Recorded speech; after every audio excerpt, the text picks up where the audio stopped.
In my many years as a therapist, I've found that a lot of the time people have a general concept about boundaries. They kind of understand what they are. They understand that they're about setting limits in your life, about how you want other people to treat you and how you want to treat yourself, and actually how you want to treat other people. But quite often people have this general idea of boundaries, but when they come to apply them in their own life, they find it quite difficult. There can be all sorts of reasons for that, and we'll be talking about that later. But in this video, I want to explain to you something that I find really helpful with my clients.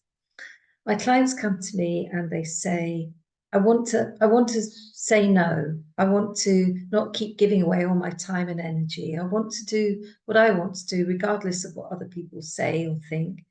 I want to set boundaries. When I say, well, what would those boundaries be? They're quite often lost. They're stuck. They spend time telling me what they don't want and what they don't like and what isn't working in their life and what isn't working in their relationships. And I ask them, well, what's the boundary? And they get a bit stuck. That's just human nature.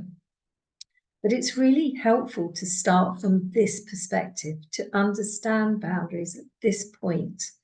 Because if you can see that maybe you haven't got enough clarity on your boundaries, what you actually want, then you have an opportunity to think that through and gain that clarity.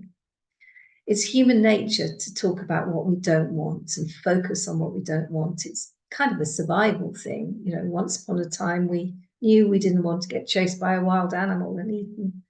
And so part of the brain is programmed to think in the negative so that we can solve a problem and survive.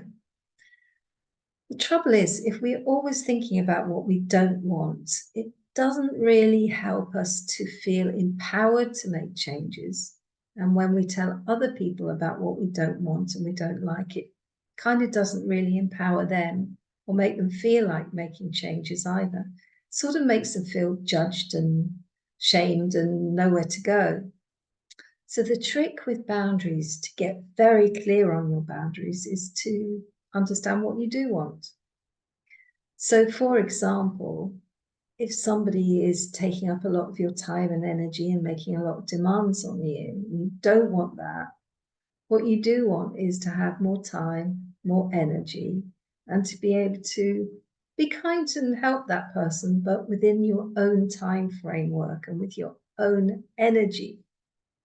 So you do want to make clear to them that you are available, but in a certain way. If, for example, somebody is asking for money all the time, sometimes I have clients who have adult children and they're still asking for lots of money all the time. That's the don't want. The do want is, I want you to be more financially independent. If somebody's being disrespectful to you, that's the don't want. But the do want is, I would like more regard and validation and respect from you.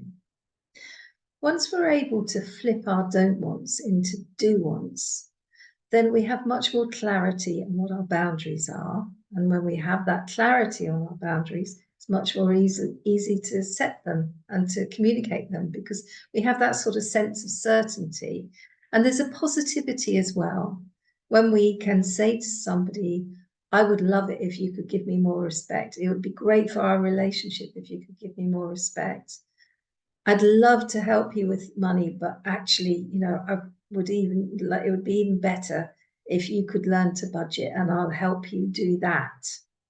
Or, of course, I've got time for you, but I haven't got it this week, but how about I help you next week?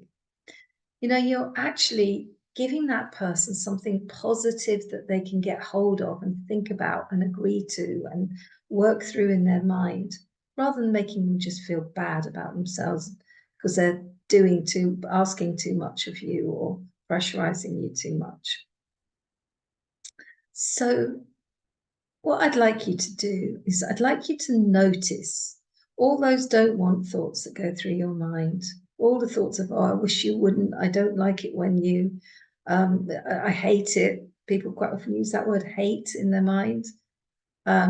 It's not working. This isn't good. Notice all that. And then say, well, if that's what I don't want, what's the opposite of that? What is it that I do want? And write that down. Write down your do wants so that when you're communicating with somebody the next time, you'll be able to say that in a much more positive, kind, and helpful way. And then everybody wins. In the next video, we're going to be looking at how we find the courage to speak up. Bye-bye for now.